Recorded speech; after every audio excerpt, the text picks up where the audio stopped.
semuanya, di sini aku akan menjelaskan mengenai Basic Listening Sequence. Basic Listening Sequence yaitu keterampilan dasar yang harus dimiliki oleh seorang konselor dalam proses konseling. Nah, keterampilan ini terdiri dari attending, observation skill, open question, encouraging, paraphrasing, dan summarizing. Yuk kita bahas dari keterampilan yang pertama, yaitu attending skill. Dalam konseling, attending digunakan oleh konselor untuk menunjukkan perhatian kepada klien. Menurut Ivey, attending terdiri dari 4 aspek utama. Yang pertama, vocal quality. Yang kedua, visual kontak. Yang ketiga, verbal tracking. Dan yang keempat, body language. Nah, attending ini, jika digunakan dengan baik, akan membuat klien merasa dipahami dan diterima. Sedangkan attending yang buruk itu akan menghambat terjalannya hubungan dalam konseling. Yuk simak video berikut ini. Kamu membicarakan apa hari ini?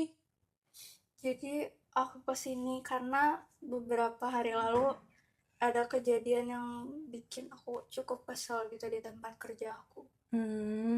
Memangnya pekerjaan kamu apa sih? Sekarang tuh aku bekerja sebagai asisten manajer dan udah kerja di perusahaanku selama 15 tahun.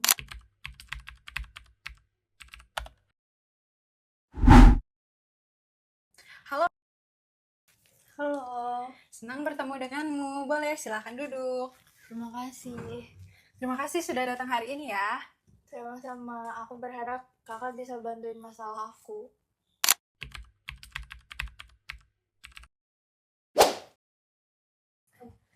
Jadi setelah 15 tahun, kamu masih menjadi asisten manajer? Tapi yang mau aku omongin sekarang tuh intinya aku belum dapat promosi jabatan sampai sekarang. Iya, biasanya orang tidak dipromosikan karena kinerjanya kurang baik. Kayaknya bukan itu deh masalahnya.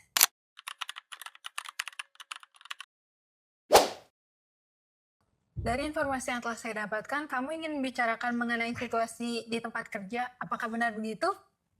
Iya, aku baru tahu kalau aku belum dapat promosi jabatan sampai sekarang. Baik, saya akan mendengarkan. Ya, aku ngerasa kecewa aja gitu, padahal udah kerja di perusahaan itu selama 15 tahun.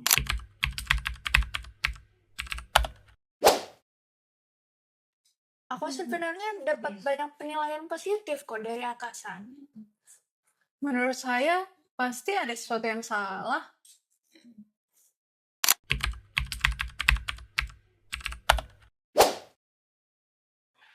Iya, aku tuh ngerasa usaha aku selama ini tuh nggak dihargain. Situasi itu terdengar sangat mengecewakan ya buat kamu. Iya, aku marah sama kecewa banget sama mereka.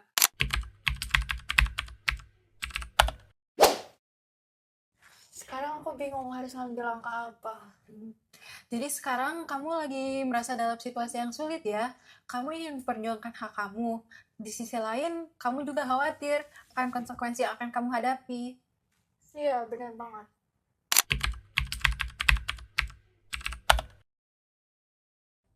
Mari kita lanjut kepada keterampilan yang kedua, yaitu observation skill. Nah, dalam konseling, konselor ini tidak hanya mendengarkan apa yang dikatakan oleh klien, tetapi juga memperhatikan bagaimana perilaku klien selama sesi berlangsung. Hal-hal yang diamati meliputi perilaku nonverbal, seperti ekspresi wajah, bahasa tubuh, dan lain sebagainya, serta perilaku verbal seperti nada suara, peralihan topik, dan lain sebagainya. Nah, dengan memperhatikan ini, konselor dapat lebih memahami bagaimana perasaan yang dialami oleh klien. Mari simak video berikut ini. Halo, silakan duduk. Oke, kalau misalnya saya lihat dari G-Form yang kemarin, ini masih berkuliah ya di Unisba? Iya, benar. Oke, akhir-akhir ini situasi di kampus lagi cukup sulit ya, karena dosen juga menyarankan untuk datang ke sini karena nilai akademik sedang menurun. Betul seperti itu? Iya, emang nilai aku lagi jelek aja, terus emang susah gitu buat belajar.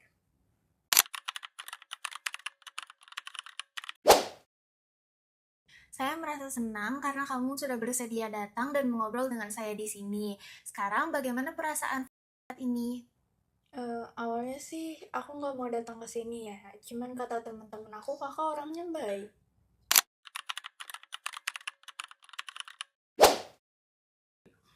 Oke, mungkin sekarang boleh diceritakan apa yang mengganggu akhir-akhir ini. Jadi aku tuh wakil ketua organisasi di kampus. Akhir-akhir ini tuh banyak banget yang terjadi. Bahkan ada hal yang lebih penting gitu daripada belajar. Ada hal yang lebih penting? Jadi kemarin tuh kita ngadain aksi demo ke pihak kampus. Kita ngerasa mereka tuh gak ngehargain kita sebagai mahasiswa. Bahkan ada beberapa mahasiswa yang diancam setelah aksi demo itu.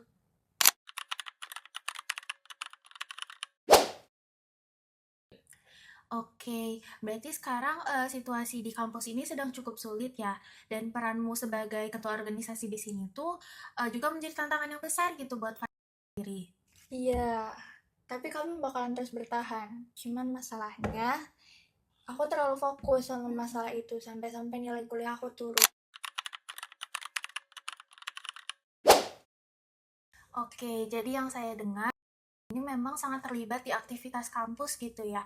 Namun di saat yang sama, Fadil juga ingin fokus untuk memperbaiki nilai akademik. Apakah saya menangkapnya dengan benar? Ya benar, jadi aku punya tanggung jawab di keluarga dan juga tanggung jawab di organisasi. Nah aku pengen berhasil di keduanya.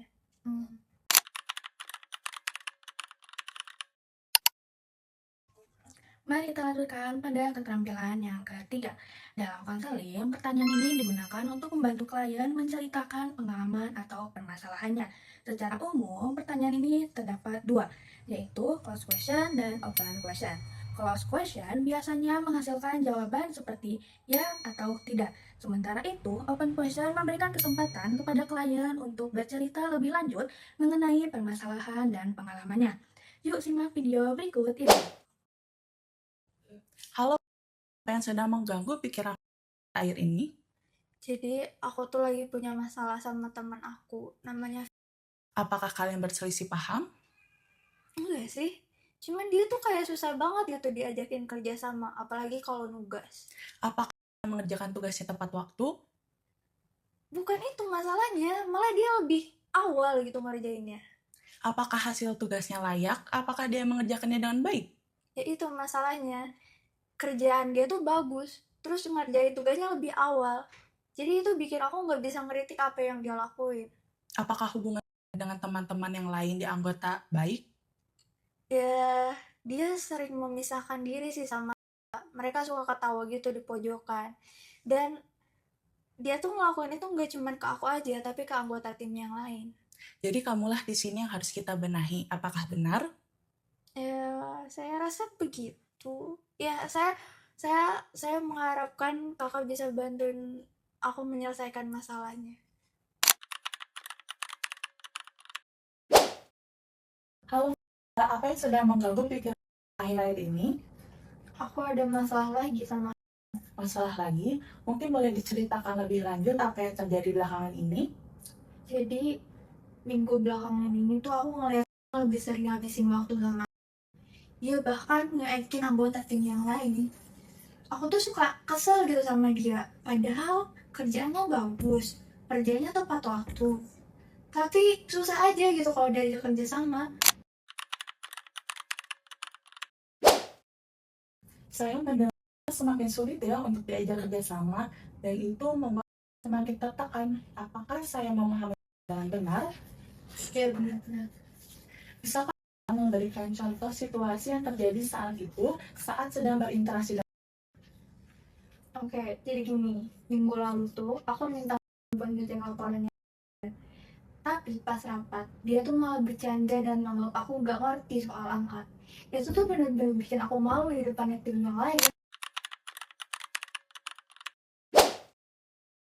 Sepertinya marah ya dengan situasi ini. Menurut saya, apa yang membuatnya pada akhirnya bersikap seperti itu? Saya nggak tahu, aku suka bantuin dia kok. Sebelum membahas solusi, saya ingin mengetahui terlebih dahulu apa kekuatan yang ada dalam diri. Kira-kira kekuatan apa yang dapat membantu untuk menghadapi? Sebenarnya aku cukup paham pesan kerjaannya, karena Sebelumnya aku juga pernah menghadapi situasi serupa dengan rekan kerja yang lain. Dan ya kita berhasil menyelesaikannya. Bisa diceritakan secara spesifik bagaimana mengatasi masalah tersebut?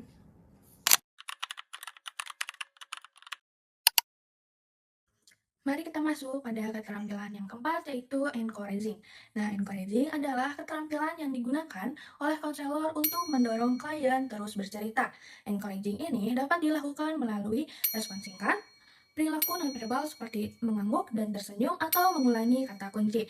Nah, dengan encouraging ini, klien itu dapat merasa dipahami, didengarkan, dan lebih nyaman untuk mengeluarkan dan melanjutkan ceritanya lebih lanjut. Mari simak video berikut ini. Jadi di kelas teman-teman aku pada ngejekin sepatu aku cuma gara-gara ya sepatu aku gak bermerek kayak punya mereka. Lalu jadi sering menginjak sepatu. Iya, sepatu aku emang bukan merek terkenal kayak yang mereka pakai.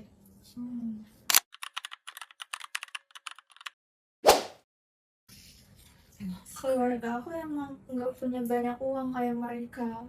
Baik, saya mengerti. Iya, jadi karena itu mereka sering bandingin aku sama teman-teman yang lain. Bahkan mereka sering manggil aku dengan panggilan yang nggak menyenangkan. Aku sih berusaha mengabaikan ya, tapi tetap aja sakit hati.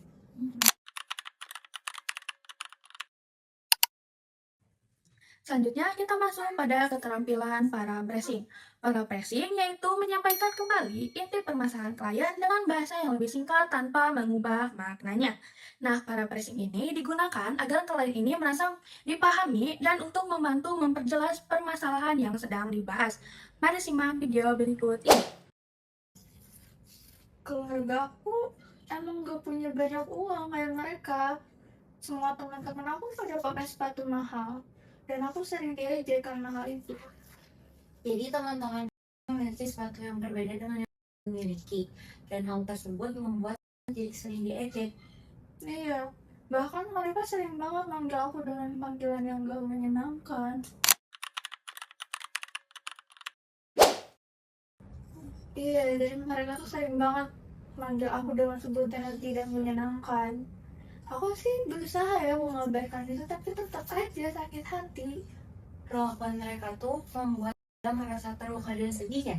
Iya, aku ngerasa gak adil. Selanjutnya kita masuk pada keterampilan yang terakhir, yaitu summarizing. Nah, summarizing ini adalah merangkum beberapa bagian pembicaraan klien menjadi satu bagian yang utuh. Nah, summarizing ini itu membantu klien dan konselor untuk melihat tema utama atau permasalahan utama yang dibahas selama sesi konseling berlangsung. Untuk lebih lanjut, mari lihat video berikut ini. Jadi sejauh ini saya mendengar teman-teman itu sering mengejek karena sepatu pakai, dikarenakan hal tersebut merasa terluka dan sedih, dan juga merasa situasi tersebut tuh tidak adil bagi.